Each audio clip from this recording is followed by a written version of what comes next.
Capítulo 13. Comparación de 4 sociedades cotizadas. En este capítulo expondremos un ejemplo de cómo realizar el análisis de valores. Hemos seleccionado de manera más o menos aleatoria 4 sociedades que cotizan en lugares sucesivos del listado de cotización de la NYSE. Se trata de Eltra Corp, resultado de la fusión de Electric Autolite y Mergen-Haller Linotype; Emerson Electric Co., fabricante de productos eléctricos y electrónicos; Emery Air Freight, una transportista de carga por vía aérea que opera en el mercado nacional de Estados Unidos; y Emhart Corp., que originalmente se limitaba a la fabricación de maquinaria para embotelladoras, pero que en la actualidad también se dedica a fabricar aparatos para el sector de la construcción. De los 4 ejemplos de Graham, únicamente Emerson Electric continúa existiendo de la misma forma. Eltra Corp ya no es una empresa independiente, se fusionó con Bunker Ramo Corp en la década de 1970. Lo que queda de las actividades de Eltra en la actualidad forma parte de Honeywell Corp. La empresa anteriormente conocida como Emery Air Freight es en la actualidad una división de CNF Inc. Emhart Corp fue adquirida por Black & Decker Corp en 1989. Pueden apreciarse ciertos parecidos a grandes rasgos entre las 3 empresas que se dedican a la fabricación, pero las diferentes acabarán siendo más significativas. Los datos financieros y de explotación deben ser lo suficientemente variados para que el examen que vamos a realizar resulte interesante. En la tabla 13.1, comparación de 4 empresas que cotizan en bolsa, en su PDF, presentamos un resumen de las cifras relacionadas con la cotización de las 4 empresas a finales de 1970 y unas cuantas cifras de sus actividades de explotación durante ese mismo ejercicio. Posteriormente, expondremos algunos ratios esenciales relacionados por una parte con el rendimiento de las empresas y por otra con su cotización. Tabla 13.2. Comparación de 4 empresas que cotizan en bolsa. Continuación, en su PDF. Será necesario realizar algunos comentarios sobre la correlación que existe entre los diferentes aspectos del rendimiento y los correspondientes aspectos de la cotización. Por último, someteremos a examen a las 4 empresas, sugiriendo algunas comparaciones y relaciones y evaluando cada una de ellas en función de los requisitos que debería imponer un inversor conservador interesado en sus acciones ordinarias. El hecho más llamativo sobre las 4 empresas es que sus PER varían mucho más que su situación financiera o su rendimiento de explotación. 2 de las empresas Eltra y Emhart tenían una cotización modesta, de 9.7 veces y 12 veces los beneficios medios del periodo 1968 a 1970, en comparación con un múltiplo de 15.5 veces aplicable al conjunto del DJIA. Las otras 2, Emerson y Emery, tenían unos múltiplos muy elevados de 33 y 45 veces tales beneficios. Tiene que haber alguna explicación para que se produzca una diferencia de este tipo, y se encuentra en el superior crecimiento experimentado por los beneficios de las empresas favorecidas en los últimos años, en especial en el caso de la empresa de transportes. No obstante, las cifras de crecimiento de las otras 2 empresas no eran satisfactorias.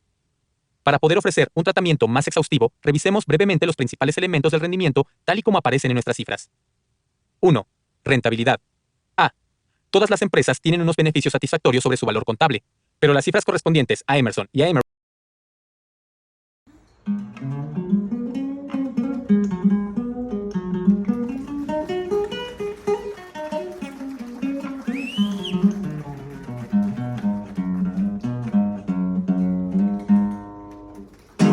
son muy superiores a las de las otras 2.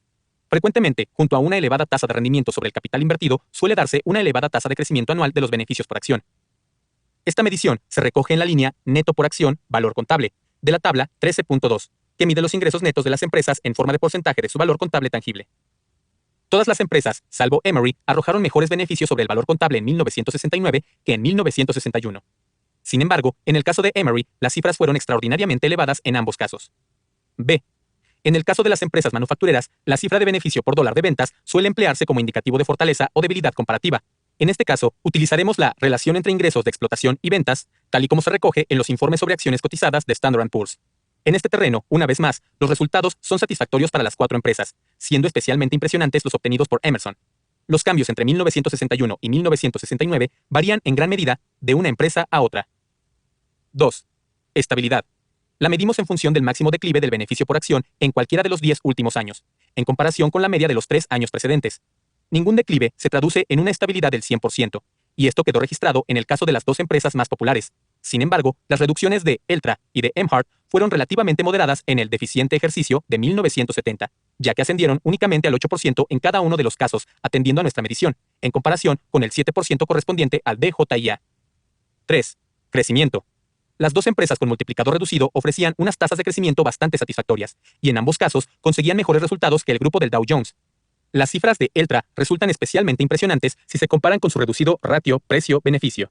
El crecimiento, por supuesto, es más impresionante en el caso de la pareja con elevado multiplicador. 4.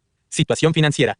Las 3 empresas manufactureras se encuentran en una sólida situación financiera, mejorando la proporción ordinaria de $2 de activo circulante por cada $1 de pasivo circulante. Emery Air Freight tiene una relación menor, No obstante, se encuadra en una categoría diferente, y con su excelente historial no tendría ningún problema para obtener la liquidez que necesitase. Todas las empresas tienen una cantidad relativamente reducida de deuda a largo plazo. Nota sobre dilución. Emerson tenía a finales de 1970 acciones preferentes convertibles con bajo dividendo en circulación por un valor de mercado de 163 millones de dólares. En nuestro análisis hemos realizado un ajuste por el factor de dilución de la forma ordinaria, tratando las acciones preferentes como si se convirtiesen en acciones ordinarias. Esto ha reducido los beneficios recientes aproximadamente en 10 centavos por acción, o lo que es lo mismo en el 4% aproximadamente. 5. Dividendos. Lo que realmente influye es el historial de mantenimiento sin interrupciones. El mejor historial en este terreno es el de Emhart, que no ha suspendido ningún pago de dividendos desde 1902. El historial de Eltra es muy bueno, el de Emerson es bastante satisfactorio, y el de Emery Freight apenas comienza. Las variaciones en el porcentaje de desembolso no parecen especialmente significativas. El rendimiento por dividendo actual es el doble en el caso de la pareja barata, en comparación con el de la pareja costosa, en correspondencia con los ratios de precio-beneficio. 6. Historial de cotización. El lector debería estar impresionado por el incremento porcentual que muestran las cotizaciones de las acciones de las 4 empresas, medidas desde los puntos mínimos a los puntos máximos durante los últimos 34 años. En todos los casos, se ha ajustado la cotización mínima para compensar los efectos de los ulteriores desdoblamientos de acciones. Hay que tener en cuenta que en el caso del DJIA, la banda que va del punto mínimo al máximo oscilaba en un espectro de 11 a 1. En el caso de nuestras 4 empresas, el diferencial había variado desde solo 17 a 1 en el caso de Emhart, hasta nada menos que 528 a 1 en el caso de Emery Air Freight. En todos los casos, Graham se refiere a la sección C de la tabla 13.2 y divide la cotización máxima alcanzada durante el periodo 1936 a 1968 entre la cotización mínima. Por ejemplo, la cotización máxima de Emery de 66 dividida entre su cotización mínima de 1/8 es igual a 528, es decir, un ratio de 528 a 1 entre el máximo y el mínimo. Estos grandes progresos de la cotización son característicos de la mayor parte de nuestras empresas cotizadas más antiguas y dan testimonio de las grandes oportunidades de obtener beneficio que existieron en los mercados de valores en el pasado. Aunque también pueden indicar hasta qué punto se exageraron las caídas de mercado antes de 1950, que es el momento en el que se registraron los precios mínimos. Tanto Eltra como Emhart sufrieron reducciones de más del 50% en el paréntesis de cotización de 1969 a 1970. Emerson y Emery sufrieron declives serios, pero menos dramáticos. La primera se recuperó hasta alcanzar un nuevo máximo histórico antes de finales de 1970, y la última lo hizo en 1971. Observaciones generales sobre las 4 empresas. Emerson Electric tiene un enorme valor de mercado total, que deja pequeño al de las otras 3 empresas combinadas. A finales del año 1970, el valor de mercado de 1.600 millones de dólares de Emerson realmente era enorme, teniendo en cuenta los tamaños medios de las capitalizaciones en aquella época. A finales del año 2002, las acciones ordinarias de Emerson tenían un valor total de mercado de aproximadamente 21.000 millones de dólares. Es uno de nuestros gigantes con enorme fondo de comercio, de los que hablaremos posteriormente. Un analista financiero que cuente con la ventaja o con el inconveniente de una buena memoria podrá establecer una analogía entre Emerson Electric y Zenith Radio. Y esa analogía no sería tranquilizadora, porque Zenith tuvo un brillante historial de crecimiento durante muchos años, y también cotizó en el mercado con una capitalización de 1.700 millones de dólares en 1966. Sin embargo, sus beneficios se redujeron de 43 millones de dólares en 1968 a solo la mitad de esa cifra en 1970. Y en la gran liquidación de ese año, su cotización descendió hasta 22.5, en comparación con el anterior máximo de 89. Las valoraciones elevadas entrañan riesgos elevados. Emery Air Freight tiene que ser necesariamente la más prometedora de las 4 empresas en términos de crecimiento futuro. Si su PER de casi 40 veces los mayores beneficios declarados está por lo menos marginalmente justificado. El crecimiento en el pasado, por supuesto, ha sido absolutamente impresionante. Sin embargo, estas cifras pueden no ser tan significativas para el futuro si tenemos en cuenta que cuando comenzó su actividad era una empresa de muy pequeñas dimensiones, con unos beneficios netos de únicamente $570,000 en 1958. Frecuentemente, resulta mucho más difícil seguir creciendo a un ritmo vivo después de que el volumen y los beneficios ya se hayan ampliado y hayan alcanzado grandes totales. El aspecto más sorprendente de la historia de Emery es que sus beneficios y su cotización de mercado siguieron creciendo al mismo ritmo en 1970, que fue el peor año del sector del transporte aéreo de pasajeros en el mercado nacional de Estados Unidos. Se trata de un logro destacable, pero que plantea dudas sobre si los beneficios futuros no serán vulnerables a acontecimientos negativos, provocados por el incremento de la competencia, por las presiones para llegar a nuevos acuerdos entre los transportistas de las líneas aéreas, etc. Puede que sea necesario realizar un estudio detallado antes de poder llegar a una conclusión firmemente asentada sobre estas cuestiones. Pero el inversor conservador no puede desentenderse de estas posibilidades en su planteamiento general. Emhart y Eltra. Emhart ha tenido mejores resultados en su actividad empresarial que en el mercado de valores durante los últimos 14 años. En 1958 llegó a cotizar a 22 veces sus beneficios corrientes, un ratio aproximadamente similar al del DJIA. Desde entonces, sus beneficios se han triplicado, en comparación con un incremento inferior al 100% en el caso del Dow, pero su precio de cierre en 1970 era superior únicamente en un tercio con relación al máximo de 1958, en comparación con el 43% de avance conseguido por el Dow. El historial de Eltra es similar en cierta medida. Parece que ninguna de las dos empresas posee glamour o sex appeal en el actual mercado. Sin embargo, en todos los datos estadísticos ofrecen unos resultados sorprendentemente positivos. ¿Cuáles son sus perspectivas futuras? No podemos hacer indicaciones sagaces en este terreno, pero esto es lo que decía Standard & Poor's sobre las 4 empresas en 1971. Eltra. Perspectivas a largo plazo. Ciertas operaciones son de naturaleza cíclica, pero la posición competitiva asentada y la diversificación son factores que pueden compensar ese carácter cíclico. Emerson Electric. Aunque su cotización es adecuada en 71 en la actual coyuntura, las acciones de la empresa son atractivas a largo plazo. Una política de adquisiciones sostenida en el tiempo, junto con un sólido posicionamiento en los campos industriales y un acelerado programa de expansión internacional, sugiere que se producirán avances adicionales en el terreno de las ventas y de los beneficios. Emery Air Freight. Aparentemente, la cotización de las acciones está en un nivel elevado, a 57, a juzgar por las perspectivas actuales, pero merecería la pena conservarlas en cartera por su capacidad de tirón a largo plazo. Emhart. Aunque este año se ven restringidos por el menor gasto en capital de la industria de los contenedores de vidrio, los beneficios deberían verse potenciados por la mejora del entorno empresarial en 1972. Interesa mantener en cartera sus acciones a 34. Conclusiones. Muchos analistas financieros considerarán que Emerson y Emery son más atractivas e interesantes que las otras dos, principalmente, tal vez, a causa de su mejor actuación en el mercado, y en segundo lugar, porque el crecimiento de sus beneficios ha sido más rápido recientemente. Aplicando nuestros principios de inversión conservadora, la primera no es una razón válida para elegir las acciones de ninguna empresa. Es algo que queda reservado para que los especuladores jueguen. El segundo argumento tiene validez, pero dentro de ciertos límites. ¿Pueden el crecimiento histórico conseguido en el pasado y las supuestamente buenas perspectivas de Emery Air Freight justificar que su cotización sea más de 60 veces sus beneficios recientes? Nuestra respuesta podría ser, tal vez para una persona que haya realizado un estudio muy detallado de las posibilidades de la empresa y haya llegado a unas conclusiones extraordinariamente firmes y optimistas. Sin embargo, no. Para el inversor cuidadoso que quiere estar razonablemente seguro de antemano de que no está cometiendo el típico error del excesivo entusiasmo que suele extenderse por Wall Street cuando se da un buen resultado de los beneficios y de la actuación en el mercado de valores. Graham tenía razón.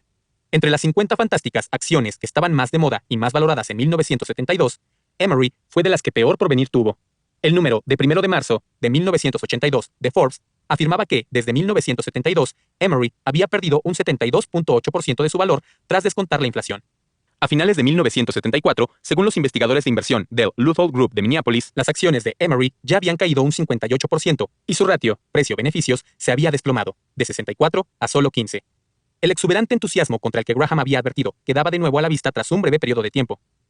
¿Puede el paso del tiempo compensar este tipo de exceso? No siempre. Luthold calculó que $1,000 invertidos en Emery en 1972 solo valdrían $839 en 1999. Es probable que las personas que pagaron un precio excesivo por acciones de Internet a finales de la década de 1990 no recuperen su inversión en muchas décadas, y eso sí lo consiguen. Escúchese el comentario al capítulo 20. Las mismas palabras de cautela parecen aplicables en el caso de Emerson Electric, haciendo especial referencia a la actual valoración del mercado de más de $1,000 millones por los intangibles, o por la capacidad de generación de beneficios de la empresa. Deberíamos añadir que la industria de la electrónica, que en el pasado fue una de las favoritas del mercado de valores, ha retrocedido y ha atravesado una época bastante desastrosa. Emerson es una destacada excepción, pero tendrá que seguir siendo una excepción de ese calibre durante muchos años en el futuro antes de que el precio de cierre en 1970 haya quedado plenamente justificado por sus resultados posteriores. En contraste, tanto Eltra a 27 como Emhart a 33 tienen todos los distintivos de las empresas que cuentan con un valor suficiente que apoye su cotización como para constituir una inversión razonablemente protegida. En estas empresas, el inversor podrá, si lo desea, considerarse básicamente propietario parcial de la entidad, a un coste que se corresponde con lo que en el balance aparece como dinero invertido en ellas. Lo que afirma Graham es que, basándose en sus cotizaciones en ese momento, el inversor podría comprar acciones de estas dos empresas por poco más que su valor contable, según se muestra en la tercera línea de la sección B de la tabla 13.2, en su PDF. La tasa de beneficio del capital invertido viene siendo satisfactoria desde hace mucho tiempo. La estabilidad de los beneficios también lo es. La tasa de crecimiento durante el pasado, sorprendentemente, también. Las dos empresas superarán nuestros 7 requisitos estadísticos para quedar incluidas en la cartera del inversor defensivo. Estos requisitos se expondrán en detalle en el siguiente capítulo, aunque aquí podemos resumirlos de la siguiente manera. 1. Tamaño adecuado. 2. Situación financiera suficientemente sólida. 3. Dividendos continuados durante por lo menos 20 años en el pasado. 4. No haber experimentado ningún déficit de beneficios en los 10 últimos años. 5. Crecimiento en un periodo de 10 años de, por lo menos, un tercio en el beneficio por acción. 6. Cotización de las acciones que no suponga multiplicar por más de 1.5 el valor del activo neto. 7. Cotización que no suponga multiplicar por más de 15 el beneficio medio de los 3 últimos años. No hacemos ninguna predicción sobre los resultados en materia de beneficios que en el futuro obtendrán Eltra o Emhart. En la lista diversificada de acciones ordinarias del inversor tendrán que estar presentes algunas empresas cuyos resultados, a la hora de la verdad, acabarán siendo decepcionantes. Y es posible que esto suceda con alguna o con las dos integrantes de esta pareja.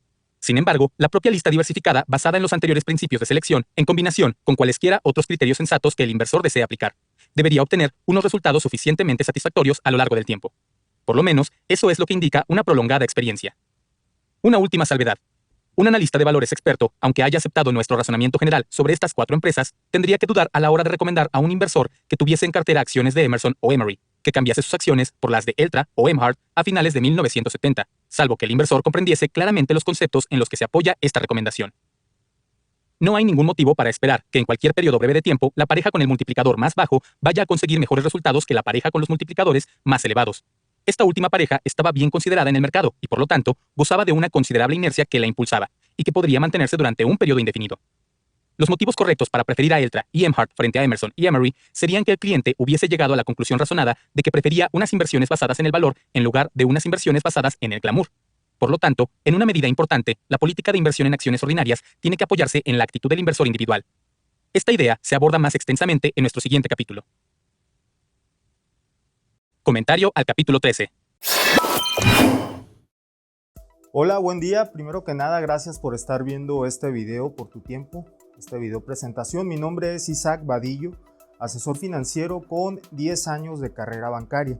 Actualmente me especializo en el área de divisas, tipo de cambio, ofreciendo lo que son estrategias, herramientas y servicios para optimizar esos ejercicios, esas operaciones. ¿Cómo? Con posturas, órdenes en mercado, un sistema que se queda trabajando 5 días de la semana, los 24 horas que el mercado está activo. Análisis técnico, básicamente la verificación de gráfico para sacar tendencias, soportes y resistencias, ver probabilidades y pronósticos. Y administración de riesgos para administrar lo que es a un lapso de tiempo, proteger la tesorería de la empresa por la volatilidad de precios. Mi nombre es Isaac Vadillo, gracias por mirar este video. Saludos.